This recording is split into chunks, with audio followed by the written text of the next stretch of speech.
Mahigpit ngayong ipinagbabawal ng Philippine Coast Guard ang pangingisda sa paligid ng searching area kung saan sinasabing inihulog ang mga nawawalang sabongero sa Taal Lake.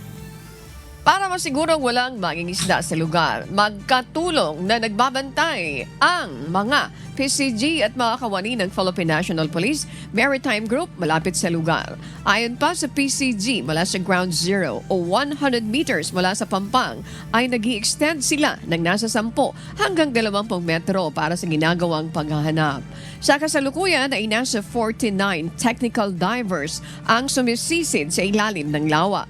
2 hanggang 3 beses silang nagsasagawa ng diving operation depende sa lagay ng panahon. So once na-retrieve natin, inakyat po natin yan, meron na pong nakaantabay na mga soko dyan.